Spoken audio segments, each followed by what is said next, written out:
Gente, seguinte, boa tarde, é uma satisfação enorme estarmos aqui para essa empreitada que acontece de uma maneira relativamente diferente. Relativamente não, muito diferente.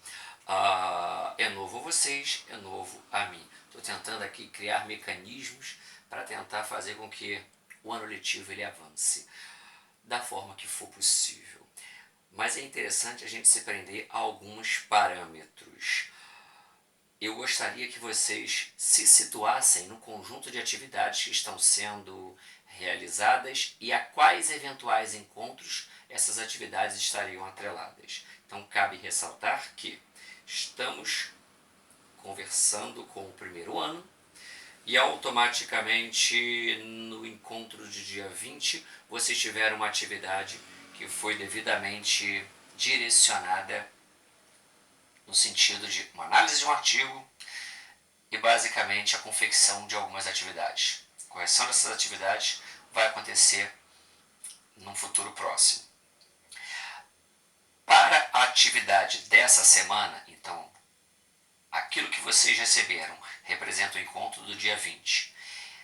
A atividade de hoje, o encontro de hoje, e eu peço a gentileza para que vocês transponham no caderno, tem vínculo direto com o encontro do dia 27. Então é a aula que está por vir. 20, produzimos. 27, estamos produzindo. Então vamos avançar com o conteúdo. E automaticamente, avançando, nós nos deparamos com a questão da Terra e seus fatores climáticos. Quando falamos sobre a questão da Terra e seus fatores climáticos, gostaríamos, eu não tenho quadro, mas a todo momento, de uma maneira muito didática, eu vou tentar pontuar. Tópico 1. Principais movimentos realizados pela Terra. Conversaríamos sobre rotação. Isso que eu estou fazendo nos remete diretamente à percepção de que a Terra realiza um movimento ao redor do seu próprio eixo. Tem a duração de 24 horas e isso culmina na sequência dos dias e das noites. A Terra realiza um movimento ao redor do Sol. Existem momentos que eu estou com essa face voltada para o Sol. Esse hemisfério é o norte, esse hemisfério é o sul. O hemisfério norte está voltado para o Sol. Estou me movendo e nesse momento eu tenho os dois hemisférios recebendo a mesma quantidade de luz e calor. Estaremos diante de outonos e primaveras. Quando eu estivesse nesse ponto, o Sol está aqui. O hemisfério sul estaria voltado para o Sol. O hemisfério norte na posição oposta. O hemisfério sul estaria no seu verão. O hemisfério oposto estaria no seu inverno. Gira, gira, gira, se desloca. Novamente os dois hemisférios recebendo a mesma quantidade de luz e calor. Não posso me deparar com temperaturas tão elevadas, da mesma maneira que não consigo me deparar com temperaturas tão baixas. Novamente, então, me depararia com outonos e primaveras. Fecho o ciclo. 365 dias se passaram, eu estou diante da revolução, eu estou diante da translação, eu estou diante de um movimento que nos permite a percepção da sequência e da sucessão das diferentes estações do ano. Mas atentem para a seguinte situação. Em períodos específicos, um dos hemisférios está recebendo mais ou menos luz proveniente do Sol. Quando um dos hemisférios está recebendo mais ou menos luz oriunda do Sol, eu estou diante do meu solstício. Solstício de verão, no hemisfério que estiver voltado para o Sol. Solstício de inverno, no hemisfério que estiver oposto ao Sol. Portanto, solstício nos remete à ideia de ou precisa estar diretamente atrelado à percepção de que o verão e o inverno representam momentos de maior ou menor iluminação. Solstícios de verão e inverno estariam sendo vislumbrados. Existem momentos em que, ao contrário do solstício, em que os dias e as noites têm durações distintas, os dias dias e noites representam o mesmo intervalo de tempo. Os dois hemisférios estão recebendo a mesma quantidade de luz e calor. São iluminados da mesma maneira.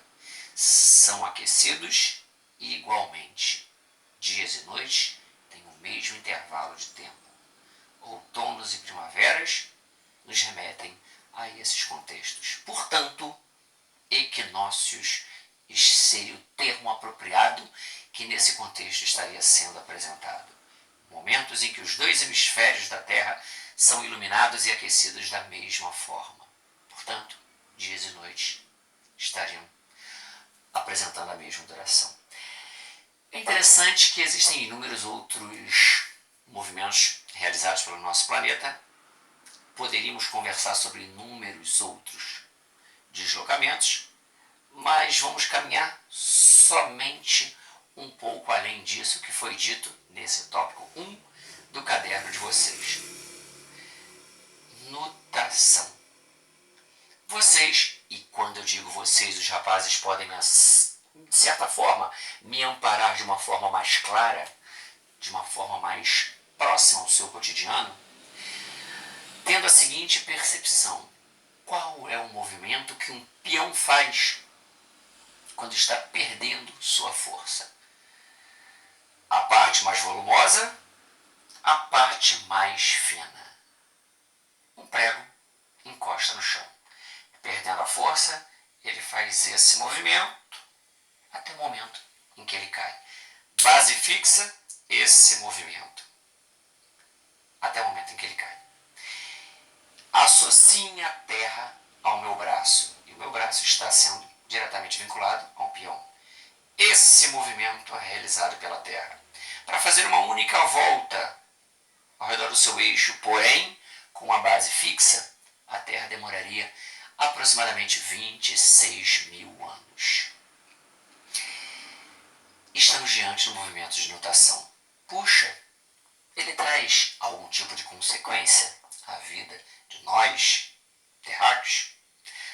Com certeza. Vamos sempre nos prender à premissa de que o Sol, na verdade, o movimento aparente do Sol, que na verdade é a Terra quem está se deslocando, mas o movimento aparente do Sol nos remete à ideia de que o Sol nasce a leste, se põe a oeste. Onde ele nasce atenderia pelo termo de orto, onde ele se põe, ocaso. Então, sempre ele vai nascer a leste, vai se pôr a oeste. O seu orto é o leste, o seu ocaso é o oeste. Mas ele sempre vai apresentar ortos e ocasos em pontos distintos do horizonte. Por vezes mais à direita, por vezes mais à esquerda. Não traz uma consequência tão expressiva, mas cabe ressaltar que também é um ótimo exemplo, uma ótima demonstração de deslocamento realizado pelo nosso planeta. Vamos avançar e vamos deparar o item 2. Item 2, esse que precisa ser registrado no caderno de vocês como o processo de insolação terrestre. E esse processo de insolação terrestre nos remete à ideia de diferentes zonas climáticas. Zonas climáticas que nos são apresentadas através da percepção de que a Terra não é plana. Ela é geóide. Geóide, isso. Algo esférico com ligeiro achatamento nos polos. Isso nos permite ter a seguinte visão. Terra, raios solares incidem na Terra, que é esférica, que é geóide.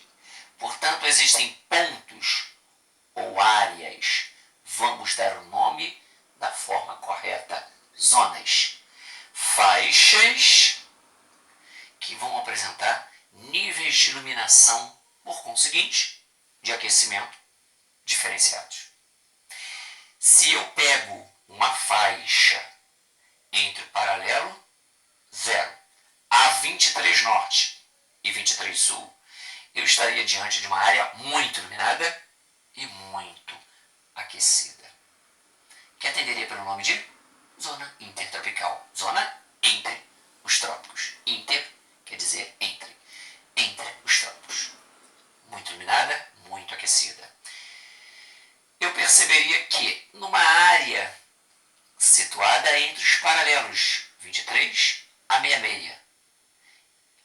norte e ao sul, os raios solares incidiriam de uma maneira relativamente mais inclinada, iluminando menos, aquecendo menos. Estaremos diante das zonas temperadas do norte e do sul, respectivamente. Se eu pego uma faixa latitudinal que nos remete à ideia dos paralelos de 66 a 90 ao norte, 66 a 90 ao sul, já estaremos diante de uma outra faixa latitudinal, por conseguinte, uma outra zona térmica ou climática. A zona glacial do norte, a zona glacial do sul.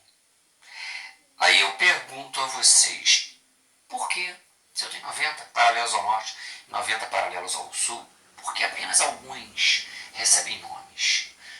Porque esses paralelos servem para identificar o início ou o fim de uma zona térmica ou de uma zona climática.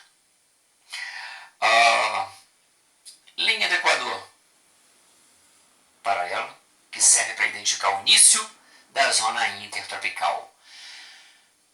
Trópico de Câncer, paralelo, que serve para identificar o fim da zona intertropical ao norte. Trópico de Capricórnio, paralelo, que serve para identificar o fim da zona intertropical ao sul. Círculo polar, isso mesmo, círculo polar ártico, paralelo, que serve para identificar o fim da zona temperada ao norte. Círculo polar antártico, paralelo, que serve para identificar o fim da zona temperada ao sul, mas coincide com o início da zona glacial ao norte e ao sul, respectivamente. Então, linha do Equador, Trópico de Câncer, Trópico de Capricórnio, Círculo polar ártico, Círculo polar antártico representam o início ou o fim de determinadas zonas térmicas. Por isso, recebem denominações, nomenclaturas, termos peculiares. Vamos avançar e vamos chegar à parte primordial do nosso bate-papo de hoje. Os fatores climáticos. Por fatores devemos subentender estruturas do meio com a capacidade de alterar diretamente a temperatura das distintas regiões do globo. Vamos começar o nosso bate-papo e esse é o tópico 3. Tópico mais importante do nosso encontro de hoje. Porém, precisamos resgatar algumas informações que com certeza vocês já tiveram contato em algum momento da vida pedagógica, para que esse tópico fosse bem solidificado, fosse compreendido na sua plenitude. A altitude nos é apresentada como um relevante fator climático. A luz oriunda do Sol é projetada em direção à superfície terrestre. A luz aquece? Não, a luz ilumina. Mas existem processos de reflação e reflexão e automaticamente a luz incide numa superfície, se transforma em calor.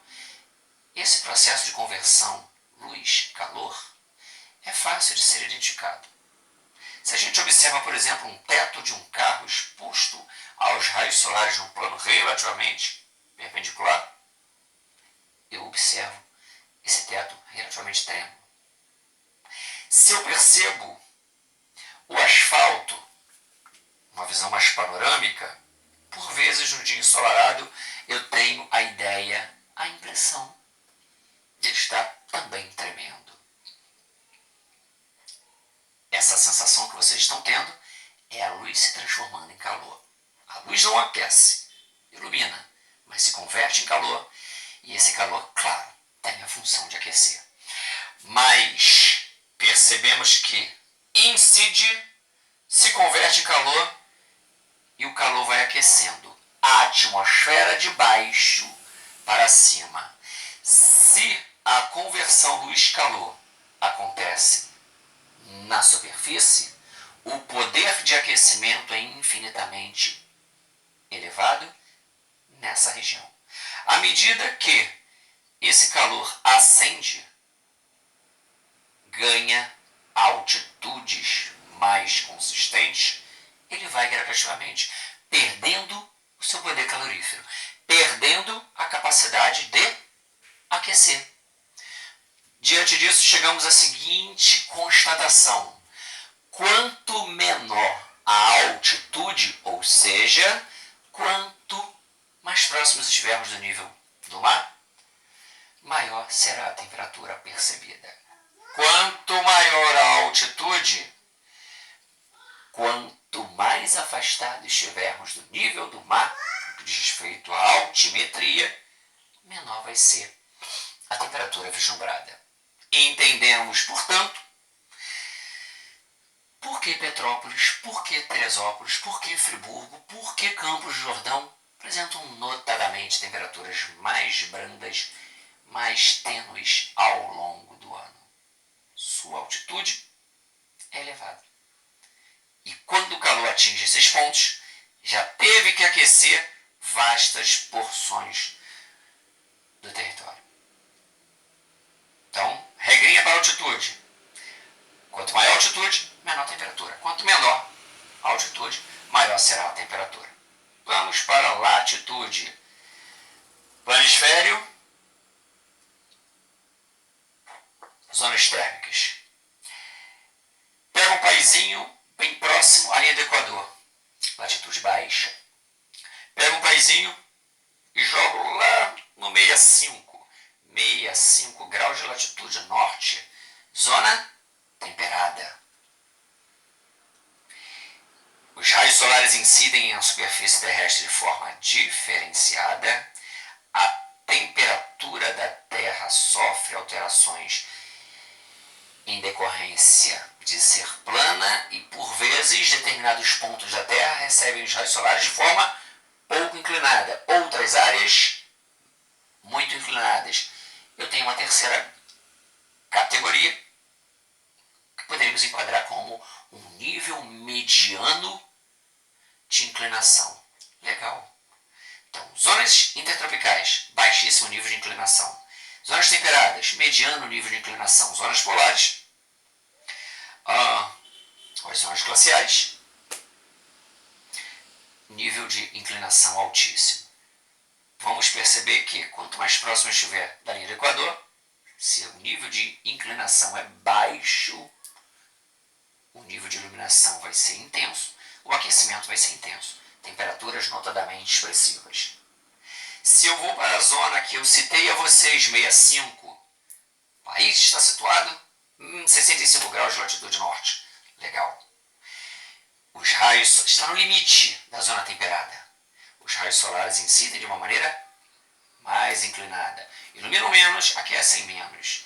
Temperaturas notadamente menores. Qual constatação chegamos a partir dessas informações? A latitude influencia no clima e na temperatura de uma região? Sim. De que forma? Quanto menor a latitude, maiores serão as temperaturas. Quanto maior for a latitude de um país, menor será a sua temperatura, notadamente ao nível anual. Então, mais próximo da linha do Equador, elevada a temperatura. Mais distante da linha do Equador, menor será a temperatura. Vamos para a continentalidade e maritimidade. Esse é complexo. Puxa vida, eu não estou com quadro, mas vamos avançar. É interessante que a gente tenha a seguinte percepção. Esses fatores climáticos caminham lado a lado. E eles nos remetem a outros dois. Eles exigem cálculos. Puxa vida, cálculo em geografia, isso mesmo. Não dá para fugir dos números. Esses fatores eles conseguem nos remeter a outros conceitos. Amplitude térmica e média térmica. Vamos entendê-los para que possamos resgatar esses fatores que eu acabei de apresentar. AT, amplitude térmica, a diferença entre as temperaturas observadas numa determinada área ao longo de um dia. Média térmica, a modificação de uma temperatura que fique entre duas variáveis. Por exemplo, eu percebi numa cidade X 40 graus ao longo do dia e 10 graus à noite. Qual foi a amplitude térmica dessa cidade? 30 graus. Qual foi a média térmica dessa cidade? Qual foi o raciocínio que eu fiz para amplitude? Se amplitude significa diferença, subtrair. 40 menos 10, 30. Média, somei, dividi por 2. 40 mais 10, 50, dividido por 2, 25. Ótimo. Constatei a amplitude, constatei a média térmica. Vamos para um outro exemplo. Fiquem com essa cidade X. 40 e 10. Amplitude 30, média térmica, somamos ali, 40 mais 10, 50, dividido por 2, 25. Beleza. Vamos para uma outra cidade. Cidade Y. Vamos pegar duas temperaturas. Máxima 35, mínima 25. Amplitude dessas duas cidades. Amplitude, diferença, 35 menos 25, 10. Vamos pegar a média, 35 mais 25, 60, dividido por 2, 30. Opa! Resultados diferentes do primeiro exemplo. Fator climático, continentalidade, como que essa situação poderia ser exposta a vocês em qualquer avaliação minha ou externa ao colégio? Um vestibular, um concurso público, com base nas temperaturas apresentadas das cidades X e Y, eles vão fornecer duas temperaturas para cada cidade. Calcule a T e MT, ou seja, calcule a amplitude térmica e a média térmica. Identifique qual é a cidade interiorana, ou seja, que fica no interior, ou seja, que sofre o efeito da continentalidade. E identifique qual é a cidade litorânea. Se uma interiorana, a outra só pode ser litorânea. A cidade que fica próxima ao mar, por conseguinte, sofrendo o efeito da maritimidade.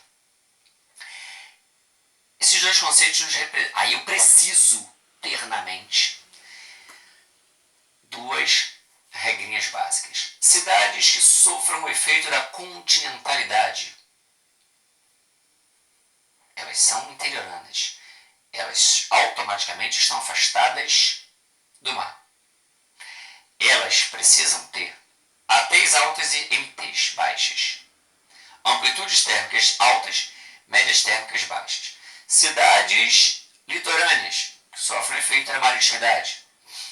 Elas precisam ter o contrário.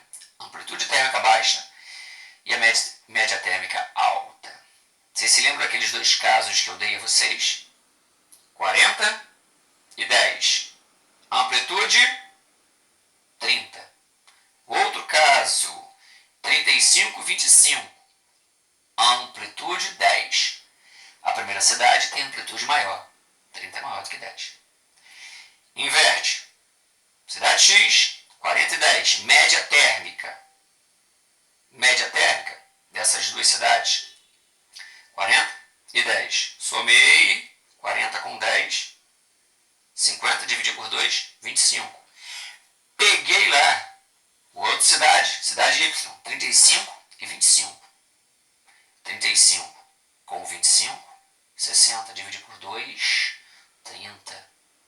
Opa, então 30 é maior do que 25.